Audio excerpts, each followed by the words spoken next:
What is more powerful?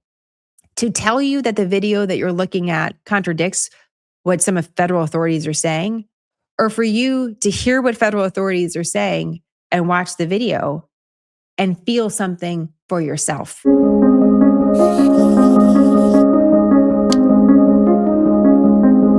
Hi, everyone. Welcome to Scoop. It is Monday, January 26th, 2026, and we are confronting a big, huge national story. So unlike some of our previous Scoop broadcasts where I like to give you sort of the lay of the land for the week ahead, today what we're going to do is strictly focus on the biggest story in the nation right now, which is what is happening in Minneapolis, Minnesota.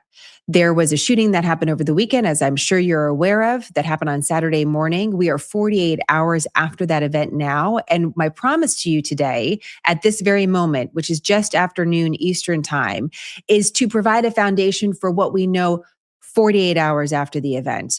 By the time that you see this or hear it or have a little bit more time to digest it, the story will only further develop from here. But in this chaotic, quick moving news environment, what feels revolutionary is to slow down, timestamp what we're talking about, how we're seeing the story at this very moment, and hopefully provide a little space to get a more complete understanding with some of the issues that are at hand here, because this story has a lot of layers.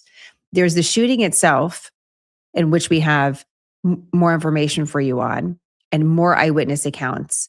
And then there's also this additional story that we continue to talk about, which is the relationship between the federal, state, and local government. So there's a lot to unpack here. Also, in this scenario, and pardon the expression, we're going to just drive right into the storm and we're going to sit there for a little bit. We're also going to tackle some of what you're seeing online.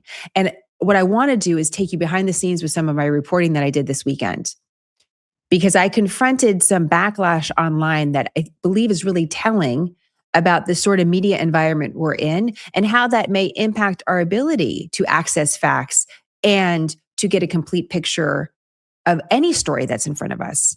If you've heard terms like get on the right side of history, or facts don't care about your feelings, or pick a side, if you've heard any of that in conversation online over the last 24, 48 hours, this conversation is going to be for you. If you heard about that over the last several years, this conversation is for you as well, because I want to address when someone says to you, get on the right side of history. But first, we're going to start with the news. Where are we now? What transpired on Saturday? What do we know at this time? What we do at Smarter News is we just go back, take a big step back and think about, what do we do in traditional journalism? What about the who, what, where, what, how, and why? So that's what we're going to work through right now. It's going to feel a little elementary, but let's just do it so that we're all on the same page. I also have some recent sound from some of law enforcement officials that I want to play for you as well. So let's go back to Saturday morning. Saturday morning, as you know, in Minneapolis overall, it's been described as the largest Department of Homeland Security operation ever happening. We've never seen this before in any American city to this amount. That is not only what we hear from officials in Minnesota, but what we also hear from the White House and from the Department of Homeland Security. There's intense focus, a lot of assets in Minnesota right now, and these operations are ongoing. The government says they're targeting violent criminals or those with a criminal history. You have to be very careful. We talked about that in recent weeks. It's not just those with a criminal history in the United States. It could be those with a criminal history abroad, those that don't have legal status to stay in the United States, or questionable legal status. And we've talked a little bit about how Immigrations and Customs Enforcement has some leeway as federal law enforcement officers to question people about their status in a way that many of us have likely never seen before on camera.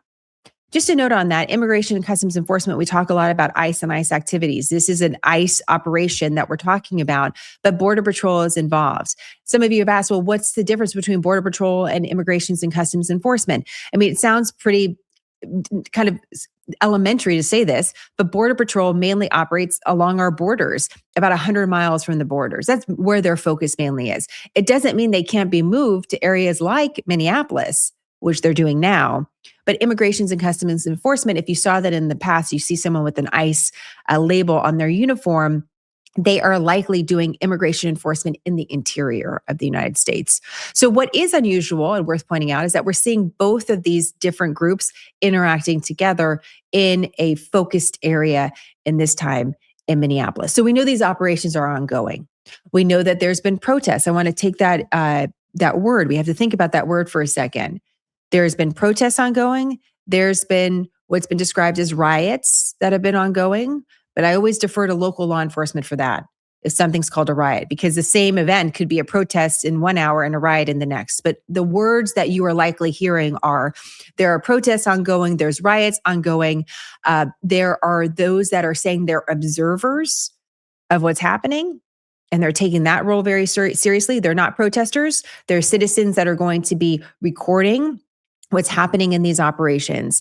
And by the way, the governor of Minnesota has talked about citizens doing this, taking on this role, recording what's happening in their own neighborhoods. So you have even a difference of words that are being used to describe the interaction between the public and what's happening with federal law enforcement on the ground in Minneapolis. We know that there was a situation that was happening on the street. I'm going to use the different terms that are used. You have Border Patrol saying that there was a crime scene investigation. There was an operation, a criminal operation ongoing in this area because they were going after, they say, an individual that they were targeting. Whether or not the people in the area knew that this was an active crime scene or criminal operation taking place, we don't really know. We have some eyewitnesses now that have a declaration that they gave under perjury to give us on the record what the eyewitnesses were experiencing at that time. What they describe is knowing that ICE was active in the area, and one of them showed up because they wanted to be an observer and see what was happening. Not necessarily actively protest. They describe going to work. Well, I'm going to go see what's happening over here. I'm going to be an observer in this situation. So we have, it goes without saying, a combustible, conflicting even description of what people were seeing on the street or what they thought they were seeing at the time.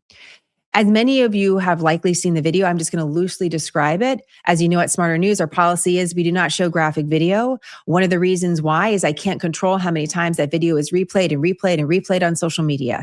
And I feel like that crosses the line between providing information to you and exploiting those involved in the video. When someone's death becomes a video that is your most played video on your quote unquote channel, that doesn't feel good to me editorially. I know you can access it. And if you'd like some different video or angle, we definitely have that linked on our website, but then it's your choice rather than something that you're seeing in front of you. I know many of you have seen this video. And just a word of caution for where we are right now. At this time right now, we have several different videos that have now been made public in a variety of different ways. At the time on Saturday morning, we had one video that was about 10, 15 seconds that showed a conflict between ICE officers, what was believed to be ICE officers, now defined as Border Patrol agents, and an individual on the street. There's a scuffle that you can't really see at the time. You hear a gun go off, you see the agents fire at this individual, and what you're witnessing there is the shooting death of someone.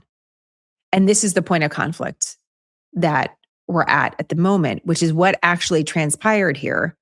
And also, what does this say about the larger story of the interactions and presence of federal authorities in a local area and vice versa? What is the relationship with the local government and federal authorities when it comes to immigration law?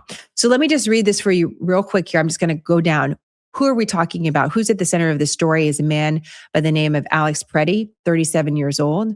What happened? Eyewitnesses say Pretti directed traffic during a protest, that he was there on the street trying to help organize people. We're getting kind of a loose description of that. I'm going to read to you from an eyewitness in a moment. And that he was also filming ICE activity. The Department of Homeland Security says Pretti impeded an active investigation that was ongoing. Where is this happening? Well, this is happening on a street that Border Patrol says that the incident took place in an area of a targeted operation that was there to arrest an illegal immigrant with a criminal record. So what they say was ongoing was an active criminal scene again. And what we're hearing from other people is that maybe they didn't realize that that's actually what was taking place there, or they did And that's why they were there observing ICE at the time. How did this all happen? Eyewitnesses say Pretti tried to help a woman near him that fell on the ground, that they were both being confronted by law enforcement, and that he was trying to help a woman that had also fallen down or had been pushed down, and that the eyewitness says it didn't look like he was trying to resist arrest in any way. The Department of Homeland Security says Pretti impeded and attacked officers and brandished a weapon. We've already seen, I'm certain you've seen this online. Now we're getting as granular as people talking about what does it mean to brandish a weapon when it comes to criminal law. And we see a variety of different descriptions when it comes to that. When you hear someone say they're brandishing a weapon, it may sound like to you that they're holding a weapon in their hand. The legal definition, apparently, you don't have to be holding a weapon in your hand. You just have it on your person, and it can be perceived as a threat. This all happened Saturday morning, approximately 9 o'clock local time. The Department of Homeland Security, when we go into the why, like why did this happen, says Pretti violently resisted, that's a quote, Border Patrol agents who shot him fearing for their lives. Eyewitnesses, local and state leaders dispute this characterization. So we have a difference of opinion of what happened, certainly. Immediately following the event, there were press conferences that took place. And this is very usual, that you're going to get those that are in charge to step in front of a microphone, especially when it comes to a shooting really anywhere, but certainly in the city of Minneapolis, where we've seen now several shootings. And we're going to get on the record official remarks from these leaders. And that's what we got a few hours after this event took place, about midday on Saturday, loosely. I want you to hear first from the chief of police in Minneapolis, Brian O'Hara. At approximately 9:03 a.m. this morning, Minneapolis police received a report of a shooting involving federal law enforcement in the area of East 26th Street and Nicollet Avenue on the south side of the city. Officers arrived and found an adult male with multiple gunshot wounds when they arrived. Life-saving aid was being rendered, and he was transported by ambulance to Hennepin County Medical Center, where he was later pronounced deceased. Based on the information that we have, which is very limited, this is a 37-year-old white male who is a Minneapolis resident, and we believe he is an American citizen.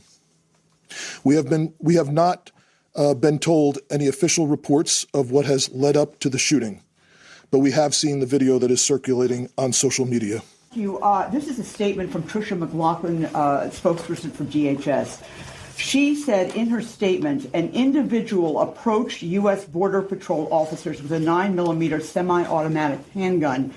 Seen here, they showed a picture of it. The officers attempted to disarm the suspect, but the armed suspect violently resisted. More details on the armed struggle are forthcoming. Fearing for his life and the lives and safety of fellow officers, an agent fired defensive shots. Medics on the scene immediately delivered medical aid. Is that what happened? So Minneapolis police, the question was, you read a statement from DHS saying that a weapon was presented and there was attempts to disarm the person. Again, like I stated earlier, Minneapolis police, as well as our supervisors, our watch commander responded to the scene. We were not provided any public safety statement around the incident, what happened. We have since seen a video that is circulating online, like thousands of other people have at this time. So we do not know what happened prior to the recording that is online right now. So as that you can see the police chief trying to work through this and say they have some information, but they don't have a lot of information, and foreshadowing there what now has evolved into a disagreement about the investigation that's taking place into this shooting. So we got a little bit of foreshadowing and also a little bit of flexibility here from the police chief of saying we don't actually know more than what the video is showing us. And an important disclaimer there for the rest of us at the time, which is we didn't have any of that information either. The public didn't as well. I want to play for you now the Border Patrol commander. It's interesting. He was referred to as the chief of Border Patrol, and his title seems to be always kind of constantly evolving, at least over the last several weeks. It took me a while on Saturday night to kind of fall on, well, what are we going to call him? and that's Dan Bovino. He is a man that you've likely seen not just in Minneapolis, but also in the city of Chicago. He's been part of leading Border Patrol, again, away from the border with these operations that are taking place in these urban centers. So here is his take. So we got about 2 minutes from the police chief in Minneapolis with that initial on the record comment. And now I want you to hear from the commander of Border Patrol that's on the ground in Minneapolis and how he's talking about what transpired. At 9:05 a.m. Central Standard Time, as DHS law enforcement officers were conducting a targeted operation in Minneapolis against an illegal alien, Jose Huerta Chuma. You can see this illegal alien on the screen to my left and right. That is Jose Huerta Chuma, whose criminal history includes domestic assault to intentionally inflict bodily harm, disorderly conduct, and driving without a valid license. During this operation, an individual approached U.S. Border Patrol agents with a 9mm semi-automatic handgun. The agents attempted to disarm the individual, but he violently resisted. Fearing for his life and the lives and safety of fellow officers, a Border Patrol agent fired defensive shots. The suspect also had 2 loaded magazines and no accessible ID.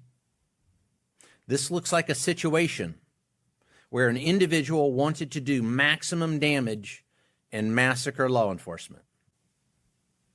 Then, about 200 rioters arrived at the scene and began to obstruct and assault law enforcement.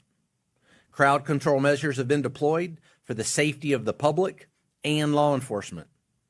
This situation is evolving and more information is forthcoming.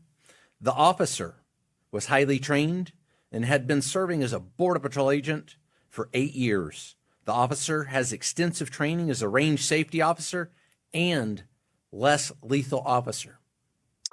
The reason why those comments at the end are important because there's been a lot of question about the experience and training of different officers, law enforcement officers that are working on behalf of Border Patrol, Immigration and Customs Enforcement, and what sort of experience they have. So what he's saying there is this individual that was part of the shooting at the time had experience and had some authority, whether he was instructing for gun safety or he's alluding to something along those lines. So I wanted to make sure that that was included in that. But you see a very different picture was painted by those that are involved with the federal authorities versus local.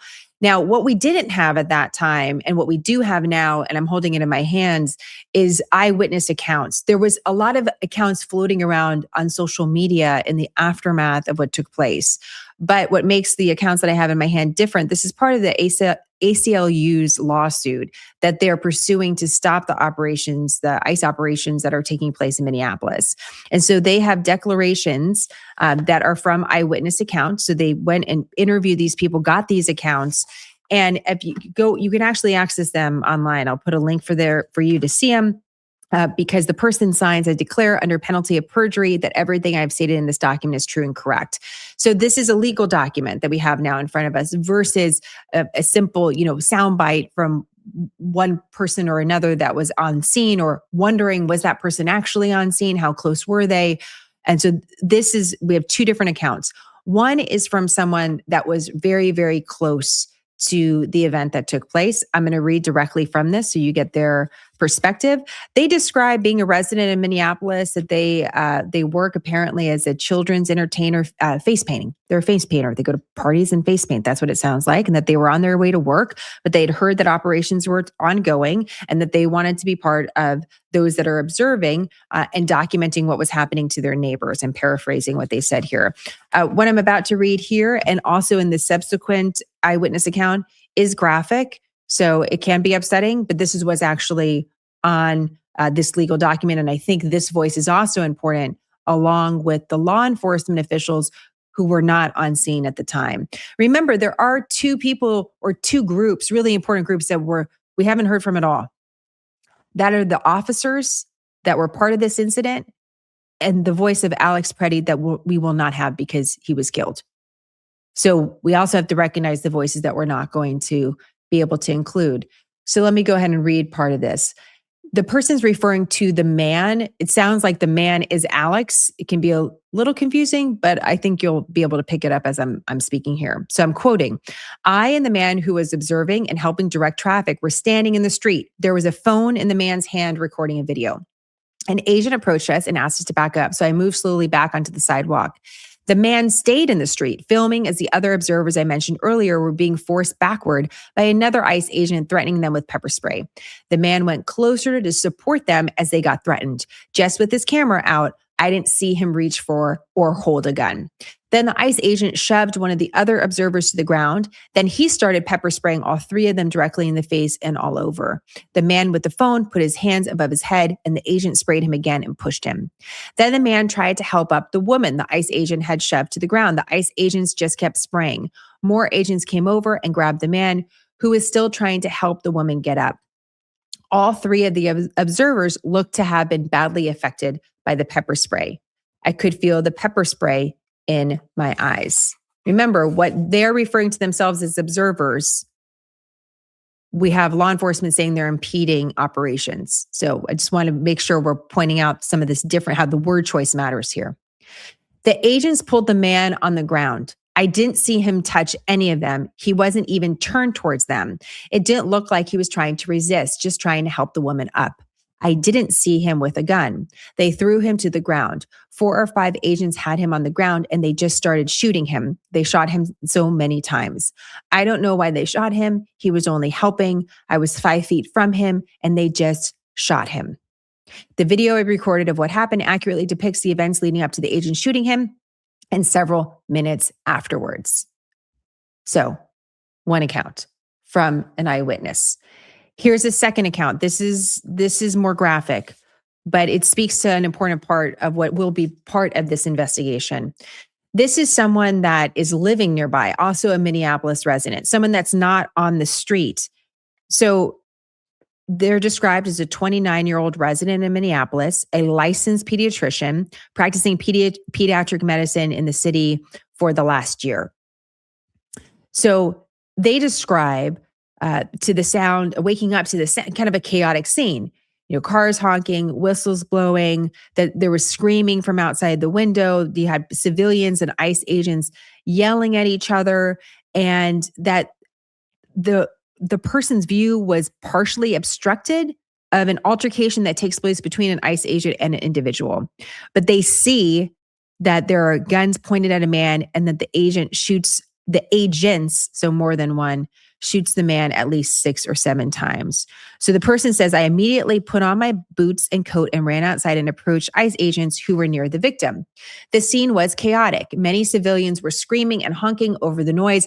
I informed the ICE agents that I am a physician and I asked to access the victim. At first, the ICE agents wouldn't let me through. They repeatedly asked me for my physician's license, which I obviously didn't have. But none of the ICE agents who were near the victim were performing CPR, and I could tell the victim was in critical condition. I insisted that the agents let me access him. Normally, I would not have been so persistent, but as a physician, I felt a professional and moral obligation to help this man, especially since none of the agents were helping him. Finally, one agent agreed to let me assess the victim. He patted me down to make sure I didn't have a weapon and then let me approach the victim. As I approached, this is where it gets a little graphic, I saw the victim was lying on his side and was surrounded by several ICE agents.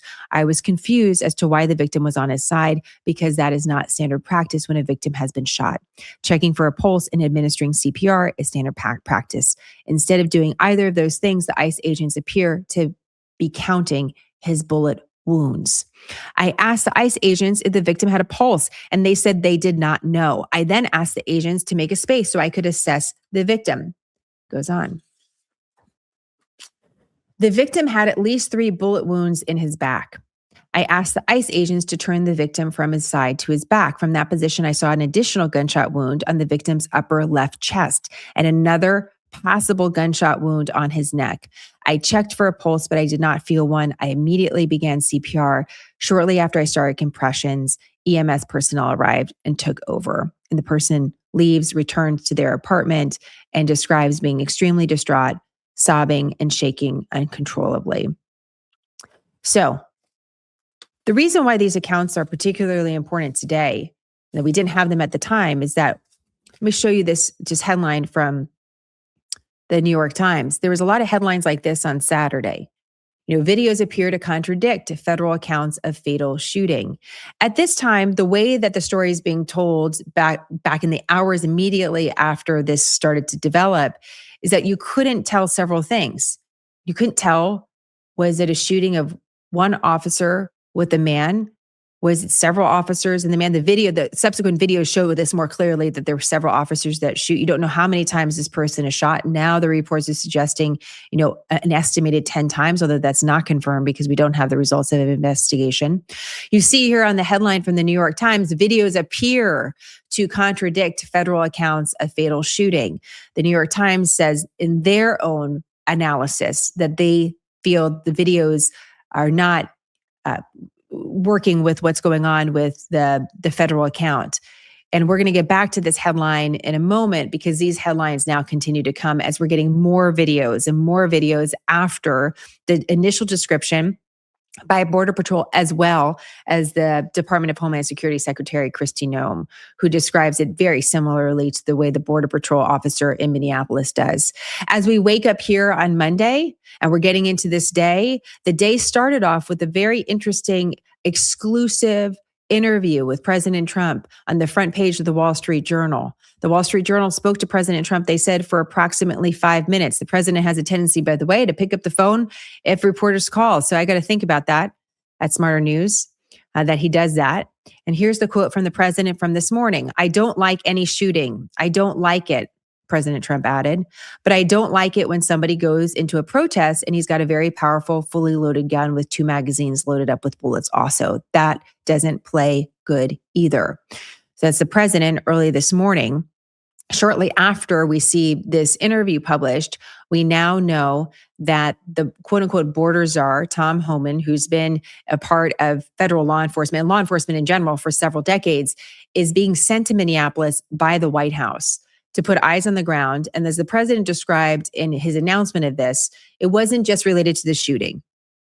It was also related to the investigations ongoing into corruption in Minneapolis, which we're going to just put aside here for a moment now, but that Tom Homan's going to be on the ground to quote unquote report back to the White House. Remember, Homan also worked for Democrat administrations as well, including President Obama. So he's more closely associated right now with President Trump.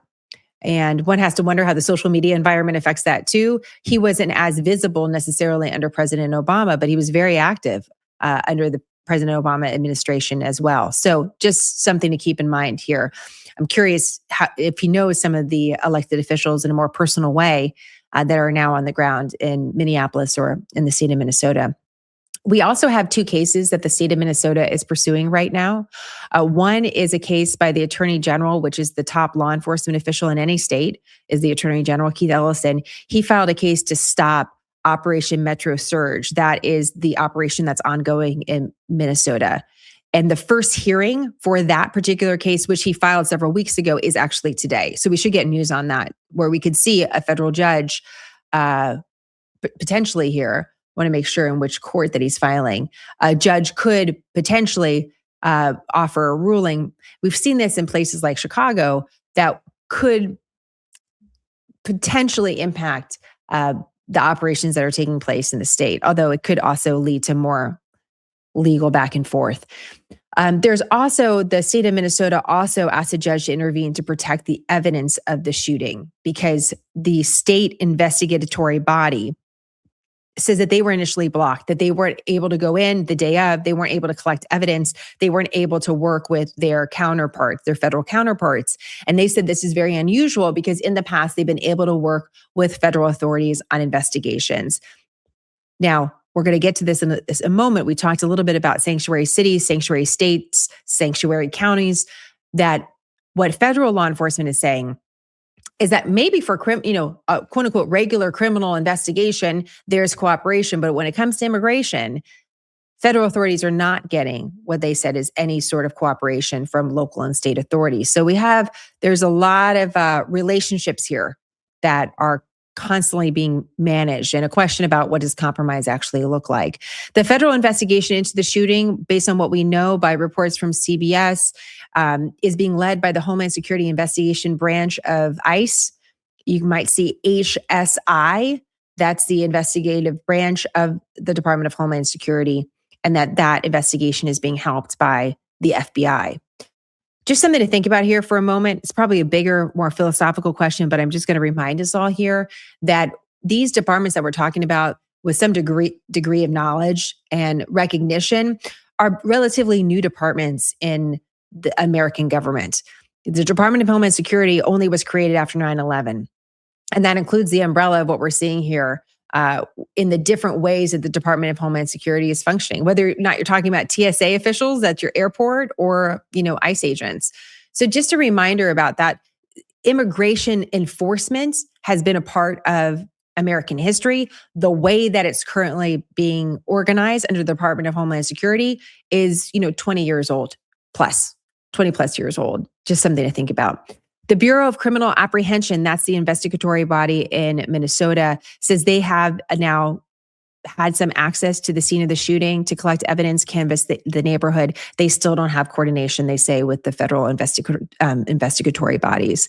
Democrat lawmakers back in Washington, D.C., they're now, there's murmurs about a potential to try to file impeachment papers against Secretary Noem, the Department of Homeland Security Secretary. And there's been calls for her to resign from her critics because of what she had also said on the record on Saturday, which again is very, very similar to what the Border Patrol commander said, which is that the agents themselves felt very threatened.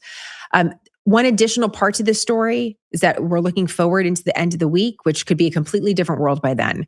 But remember, we have funding bills that are sitting in Capitol Hill that need to be passed in order to keep the government operating. A portion of these bills, there's 12 of them, have been passed. So part of the government will get funding, but there's also a part of the government that may not get funding. And part of those bills that are sitting before lawmakers include a bill to fund the Department of Homeland Security. I just want to play this sound from Senator Angus King. He's an independent from Maine, but he caucuses with the Democrats, and that means he votes mostly with the Democrats. I just want to play for you what he said about whether or not he would vote for the funding of the Department of Homeland Security. Remember, as part of that funding, there was additional billions of dollars that would go to ICE directly, and also a caveat that ICE needs more body-worn cameras. Yes, it's a policy for ICE officers to wear body-worn cameras, but they don't have enough of them. They don't have enough resources to do that. So this was a way that there was some compromise between Republicans and Democrats before this incident of saying, okay, we are going to fund the Department of Homeland Security, but we're going to make sure all these officers have cameras.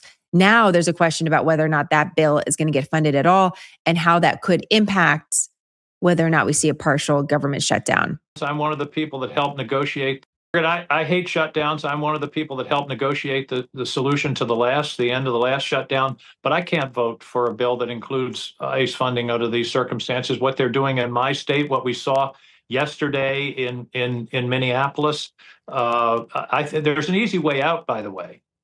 Leader Thune could separate, which is what they did in the House, separate the 5 other appropriation bills, put them on the floor. They would pass, I think, overwhelmingly.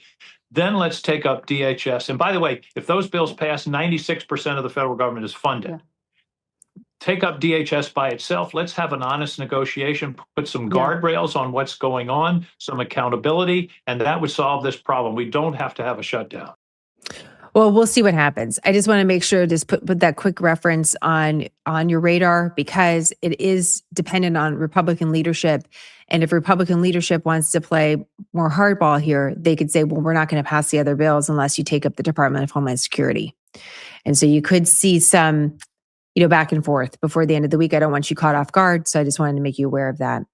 One quick other statement I want to read as well for, as we kind of pulled this to where we are today, is a statement from the Pretti family. This is Alex's parents, because as I mentioned, Alex does not have a voice. The law enforcement officers do not have a voice. It's our understanding they're still serving in the Minneapolis area, that they haven't been suspended even while this investigation is ongoing. And, Border Patrol continues to say that's consistent with their policies as of right now. But here's a statement from the family of Alex. We are heartbroken, but also very angry. Alex was a kind-hearted soul who cared deeply for his family and friends, and also the American veterans whom he cared for as an ICU nurse at the Minneapolis VA hospital. Alex wanted to make a difference in the world. Unfortunately, he will not be with us to see his impact. I do not throw around the hero term lightly. However, his last thought and act was to protect a woman. The sickening lies told about our son by the administration are reprehensible and disgusting. Alex is clearly not holding a gun when attacked by Trump's murdering and cowardly ICE thugs. He has his phone in his right hand, and his empty left hand is raised above his head while trying to protect the woman ICE just pushed down, all while being pepper sprayed. Please get the truth out about our son. He was a good man. There's no disagreement that Alex Pretti was carrying a gun. There was some questions about that initially, but that doesn't seem to, we're not getting pushback necessarily from his family about that. There was questions about the Department of Homeland Security showing a picture of that gun. What has been interesting in the hours that have followed this is that you see traditional supporters of the Trump administration peel off a little bit. And specifically when it comes to this issue of whether or not, this person, Alex, had a gun on him and whether or not that was a wise choice. Border Patrol just on Sunday talked about choices. There was this big kind of monologue about choices. I'm going to just summarize it for you here. But Dan Bonvino was talking about the choice of coming into a criminal scene that was ongoing, an ongoing operation, and having a weapon on one's body. Those that are advocates of the Second Amendment and the right for Americans to carry a gun say just having a gun on you and extra bullets doesn't mean that you're instantly a threat and should be treated as a threat by law enforcement. That's debate over brandishing a weapon, just having a concealed weapon on you doesn't mean that you have to be met immediately with force. And so watching how what are traditionally supporters of the Trump administration kind of pull back here suddenly. Now we're seeing them say, well, listen, we believe in law enforcement, but also just carrying a weapon doesn't make you a target. We're seeing some Republican senators like Senator Cassidy, for example, and also Senator Murkowski of Alaska say something to this effect.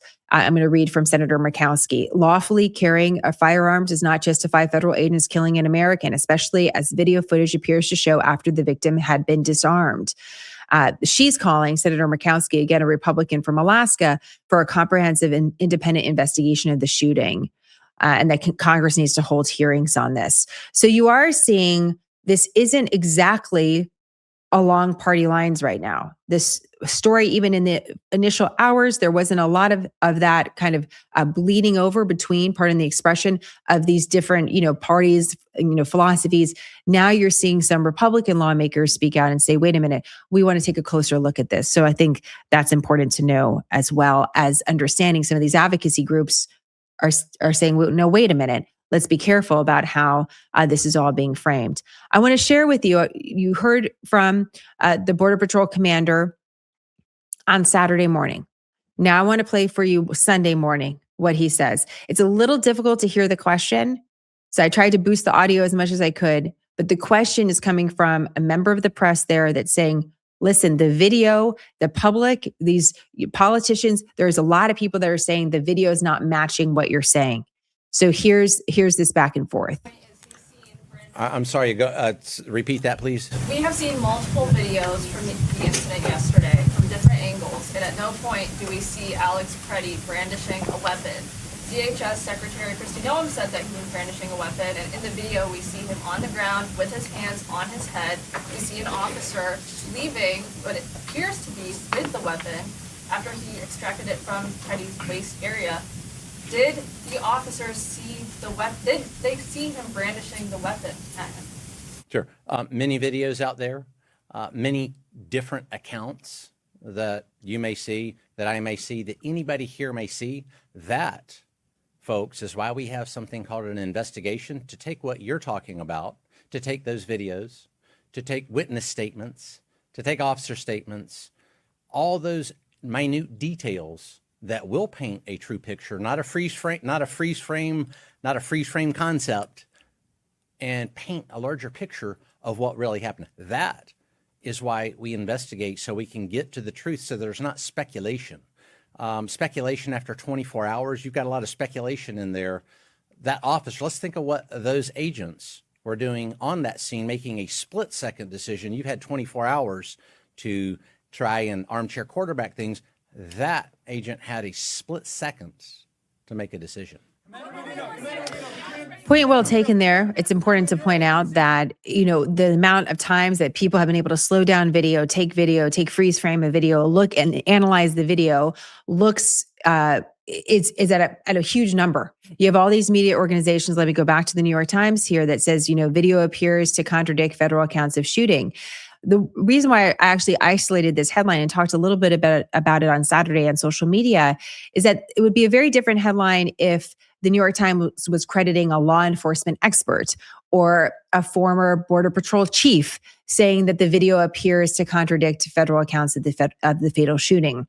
Because then it would be putting that analysis on an expert rather than the media coming out and saying, this doesn't look the way that it does. There were plenty of voices that were saying that, but saying it well-sourced is important. Also, in an investigation, we know that although a video may look one way to the public, how the law enforcement officers were feeling at that moment, whether they felt threatened by a gun. Now, we've seen some analysis that suggests the gun was not on Alex Pretty's body at the moment that a shooting took place. That all that timing is 100% part of pulling out what is the final investigation of the timeline that happened.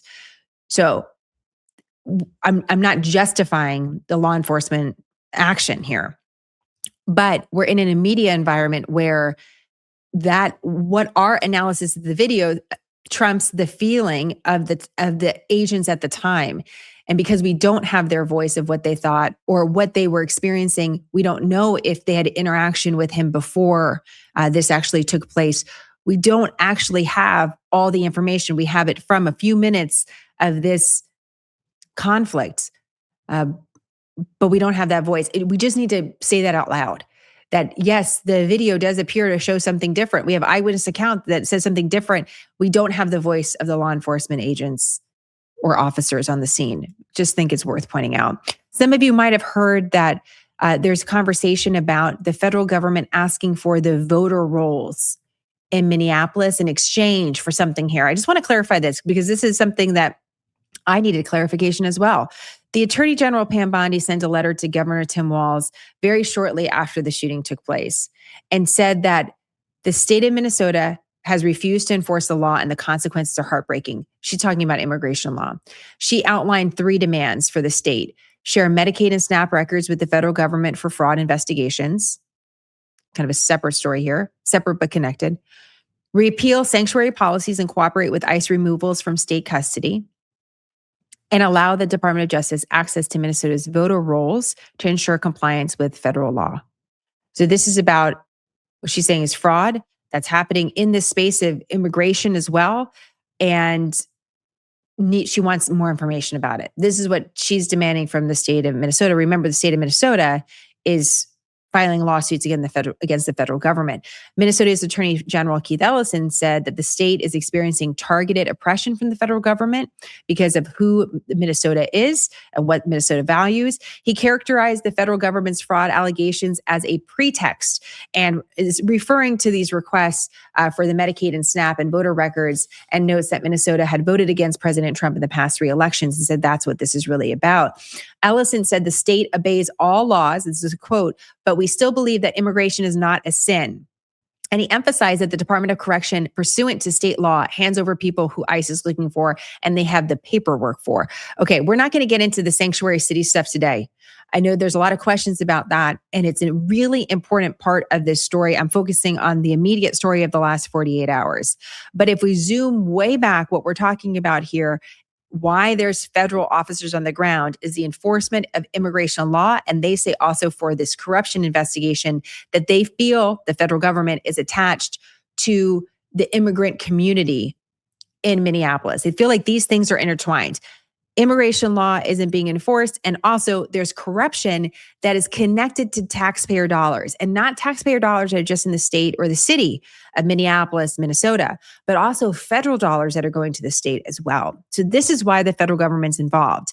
And yes, the Attorney General has said, well, at the state level, we comply with the law, which the law in certain states means that there's not going to be coordination with the federal government. So there can be state law that says that we're not going to interact together with the federal government. We're not going to default to the federal government when we have someone in custody that is not legally in the country. What's really important with this too is it depends on who's speaking. So the state attorney general may say something about the state of Minnesota and how the state of Minnesota complies with federal law. But remember, on a county or a city level, that can look very different. Let's talk about the state of California, sanctuary state. They say in the state of California, we're not working with the federal government when it comes to enforcing federal immigration law. Then you have the city of San Francisco that says, we're a sanctuary city. We're not working with federal law enforcement when it comes to enforcing federal immigration law. So the state has a policy, the city has a policy, and then you have all these counties that also could be enforcing federal immigration law in different ways. So the big picture to know about this is that in America right now, the way federal immigration law is being enforced and coordinated is a patchwork depending on where you live. And the conflict over that is at the center of the story that we're seeing right now. Yes, it's about a shooting, but it's also about this. And that's like the bigger story in the background. Many of you have said, well, how is that even possible that that you don't obey federal law? This is the crux of legal disputes for years, for decades. And so we should expect to see more of that. And it's not just related to immigration law. You could say, let's say something that's a little bit less controversial in the moment, marijuana law in different states, what the federal government views as, an illegal product, the states can view differently, cities can view differently, or how law enforcement is going to enforce the law can look differently depending on where you live. So we see this in other areas, but with immigration, it's been a consistent an important conflict to know that's taking place. All right, let's talk a little bit here in our final moments. I do want to address some of what we've seen online from a Smarter News perspective. And I want to talk to you a little bit about reporting here. That's one of the things that I realize that Smarter News needs to be part of our mission, because there are so few nonpartisan news sites that exist and make the promise of not having a political agenda, that we want to show you all sides so you can make up your own mind. We feel like that's revolutionary in a time when everything feels so intensely partisan and it's very difficult who to trust. So we want to be a source of trustworthy information for you, so that when there's a breaking news story, you're going to get multiple sides so you can make up your own mind. It's out of our respect for you as a citizen and an individual that we believe that you can. That Smarter News telling you what we think about the video is not as powerful as us showing you what people are saying on the record, you viewing the video for yourself and coming to your own conclusion. That's where the power of a citizen is in a country where there's a free press. So that's why we take a little bit of a different approach. So I wanted to take you behind the scenes into how this was for Smarter News on Saturday and why I experienced such a backlash online that I haven't seen in this way in a really long time, perhaps in the existence of Smarter News, which caught me a little off guard, admittedly, but I think there's a lot to learn here. And this is where the comments that we see, you better be on the right side of history. There's not two sides to this story. Facts don't care about your feelings. This is where we see a lot of that conversation happening in the comment section or between individuals. And so let's talk about this for a second. So on Saturday, we had a snow day here in Texas. I see an event that is a breaking news event, actually, while I was posting something else about immigration that we had worked several days on at Smarter News and wanted to take our time to make sure that we had multiple sides to the story. It was about a 5-year-old that was involved in a ICE operation in Minneapolis that was big news last week. And I see a story breaking that there's a shooting that's taking place in Minneapolis or had taken place, but we really have very limited information. And so I thought, okay, well, this is potentially another big story. Let's see. We don't really know. But I was inside all day with my kids because of the bad weather. And so as I was going about business in the house, I start seeing press conferences. So I start listening. That's one of the most powerful things you can do as a journalist in these kind of chaotic early moments of a story is you just start listening. And officials will be the one, elected officials will be the first people on the record. So they're the ones that you often default to because they are setting the tone for that story based on their perspective. And that's very important. Because once they're on the record, They can't be off the record. So what they say Saturday can be compared to what they say on Sunday. And the public can see if things start changing. But unless you get them on the record first, you don't really, can maybe not be as aware of those changes. So I thought it was really important. Let's hear what was happening. The story starts to grow. Not only do we have local law enforcement and the local mayor, now we have the governor of Minneapolis. Now we have the Bureau of Criminal Apprehensions in Minnesota. We have the Department of Homeland Security secretary. We have the Border Patrol commander. So we got a lot of voices. And I think to myself, okay, well, this is a little chaotic. So I'm going to do what I think is best in this situation and share with our audience what each side is saying here, because they clearly are not seeing the same incident. And now we have this video online that a lot of the public is seeing as well, and also having a different impression of the video. So to be very disciplined, I took 3 minutes of perspective from the federal side and 3 minutes perspective of the local or state side and put them together in an Instagram post. And I thought, this will be very valuable in such a chaotic time. This will be a moment that we can at least show what people are saying on the record. Because there's a lot of conversation online, but not everything's on the record. So let's just start there. And the reaction was swift and it was aggressive and it was somewhat surprising because I thought I was doing something very, I don't want to say easy, but very obvious. Let's show what everyone's saying here in the situation that clearly there's a growing disagreement. And now in the hours that follow too, now we're getting more video online. So people are also coming to the story in a different moment. I came to the story at the very beginning of it. And now if you were jumping into the story late on Saturday evening, you had multiple videos. You had multiple eyewitness accounts from local news. There was a lot coming at you. And again, I thought this was valuable. So here's something that feedback I got from someone online. I don't see the need to platform administration statements that are clear lies. That's not journalism. It's propaganda. Share government statements generally, sure. Government statements that are verifiably false, irresponsible. Here's another statement. How do 6 officers going against a man feel threatened? If this is the case, there'd be more police shootings every day. Goes on. I get you want to be a neutral journalist, but at what point do you want to be on the right side of history? I don't know how you see multiple videos and don't question a lot of things. My response to that was, I do question a lot of things. That's why I'm a journalist. There was even reference to ICE and comparisons to Nazi propaganda. I'm sure you've seen that online too. And also just wondering, what does unbiased reporting look like?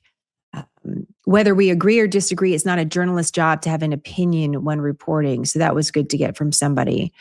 But this commentary of being on the right side of history has come up a lot over the last several years. And I just want to give you my thoughts on that along with pick a side here.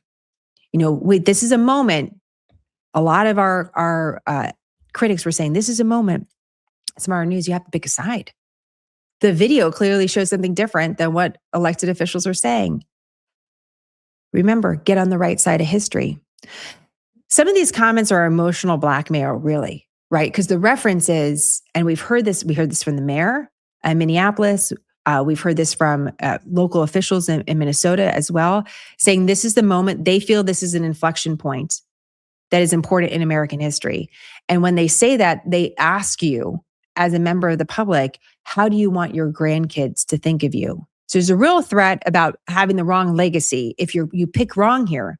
And picking wrong means not saying anything or maybe even being in the middle. If you're not actively supporting one side, then you're on the wrong side of history. And here's the comparisons that we get to the secret police of the Nazis of the 1930s and 1940s Germany. I'm sure you've seen a lot of that as well, comparisons to Border Patrol. Just to take a breath around this for a moment. As you know, I think historical context is really important. But when we try to make historical context in the moment that we're seeing a developing news story, we really take away from understanding the magnitude of the moment that's in front of us and really thinking about the future and what does that look like? What is more powerful for the public? Is it to think about does this actually look like 1940s Germany? Or is it to think about, well, what do we want to accept as individuals, as American citizens today? What do we want this to look like in the future? Do we want this repeated, this actual moment? Otherwise, we get into, there's historical disagreements about whether or not the 1940s apply here. But people like to go back to that because it's scary to think that you could be on the sidelines if something like the 1940s Germany was happening here in the United States. And that fear is used as a way to shame people that don't want to speak out necessarily on one side or the other. My job as a journalist is not to speak out. It's not to pick a side. If you want someone to pick a side, including a journalist, you're looking for an activist or an advocate. You're not looking for a journalist. I know there's so few of us out there, but that is the reality of the situation. I will never pick a side. What is more powerful? To tell you that the video that you're looking at contradicts what some of federal authorities are saying, or for you to hear what federal authorities are saying and watch the video and feel something for yourself. My job as a journalist is to tell you the things that you can't see with your own eyes. I trust you as an individual. I think you can see things clearly and that you may have very different perspectives, but I respect you enough to have those perspectives by yourself. You don't need me to tell you how to feel about something. There was a journalism professor that was part of our graduate studies at Columbia where I received my master's in journalism, and she would always use the example of a sequin red dress. She said a lot of journalists are going to get out there when a woman's wearing a sequin red dress on an award carpet and say, look at that woman in that bright red dress. And she always said, that's what your audience can see. That's not your job. Your job is to fill in what they can't see, to give them the background for what are people saying about that dress? How was it made? What was the inspiration behind it? And then they can feel however they want to feel about that bright red dress. This is a similar situation, very different scenario, obviously. But it's the power of the individual to experience the news in a way that gives them a complete picture so that they can make up their own mind. So threats about being on the right side of history will not work at Smarter News. We are here to bear witness to history, and we're here to show you multiple sides so that when you look back on this time, you feel like you had some clarity about how you were feeling. And that gets into this question of like picking a side, right? You have to pick a side. How can you pick a side if you don't know what everyone's saying? I'm stunned by the people that don't want to hear what government officials are saying on the record, whether it's local or federal, because how do you know what you disagree with? Precise disagreement leads to action, sort of this wild, kind of uncontained emotion, not based on what are people saying and why I disagree with that, doesn't often lead to anything other than a lot of chaos. Precise disagreement is important. Opposition is an opportunity for refinement. If you hear what someone's saying and you don't agree with that, it's really important that you know the source of your disagreement, not just aimlessly disagreeing just in general. Of course, you could do that. But you want to know, you want to have the facts to say, that's not what I agree with. And that's part of, as a journalist, what I'm supposed to do. I want you to think about this. How many times have we shared how terrorists feel about the United States, or even direct quotes from Osama bin Laden? And no one said, don't show me that. I don't want to hear that. No, there was a general curiosity about, what are they saying? Wait, I totally disagree with that. So there's more of an openness, I find, as a journalist to hearing from convicted criminals or terrorists, known murderers, than there is to hear from a political perspective that you don't agree with. And somehow people want to be shielded from that perspective. And I find it sort of shocking. Why would we not want to know what's on the record? In America, we actually have access to that. And access does not equal agreement. We talked about that a lot in the years in the pandemic, when there's a lot of different debates about all sorts of things related to American society, including race. Acknowledgement of someone else's point of view is not agreement with them. But acknowledgement is really powerful because you have a more complete story. And that leads me to this: facts don't care about your feelings, right? Facts are facts, and sometimes facts don't have feelings. The temperature outside today is a fact. But the way people feel about that temperature is also part of the story. Your feelings are facts, actually. And yes, there's the facts that I read at the beginning of this: who, what, where, when, how, and why. This is what we know. Some of the facts are disagreed upon, but these are the facts that we're working with this time. Now we have people with their feelings about what happened, eyewitness accounts that are now given under perjury in a legal document that we can access and say, this is what people, not only what they saw, this is how they felt. And the feeling coming from Minneapolis, the people, how they feel, the average citizen, the person that's not necessarily politically aligned, that's actually part of the story too. The anger, the frustration, all of that is part of the story. And that is also a fact. It cannot be disregarded. Those that support the federal law enforcement and support President Trump and have a feeling about that, their feelings are valid. They are also facts. That's how they factually feel. That's how they feel. It is a fact.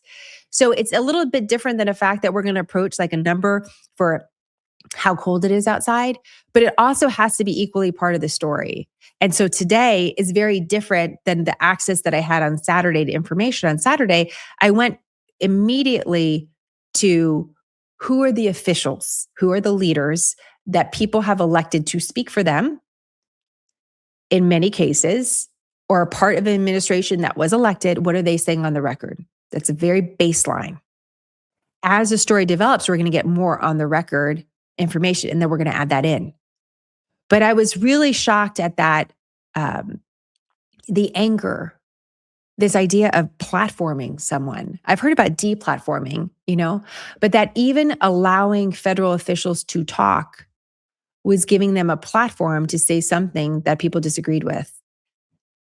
As a journalist, I want you to see what people are saying so that you can decide how you feel about it without interruption. We're supposed to work for you to do that, to provide that access. So we're in a strange media environment here, folks. I think that's pretty much an understatement entirely. I really walked away from social media on Saturday into Sunday, wondering what's the way forward for smarter news? How can we actually be helpful in a situation where people don't want to hear from elected officials? I don't really know how to approach that. I don't really have an answer to that. And also thinking a lot about technology. So many of us feel like we're experts now, right? We could slow down a video, we could take videos, we could put them into questions into Chat GPT. Suddenly we think we're an expert on all sorts of things. But what we can't replicate is how each other are feeling in the moment, whether it's a scuffle between law enforcement and individual or otherwise. And I'm very, very concerned, very, very concerned about AI. And some of you have already talked about seeing images that are clearly doctored that have now been spread all over the world. And that was another point of pushback here. Jenna, you're telling us not to believe our own eyes. I'm not telling you that. I'm sharing with you what other people are seeing so that you can see clearly. And in a time when we're going to get more and more artificial images, be very, very cautious. I'm not telling you not to trust yourself. I actually need you to trust yourself. I think that's really important.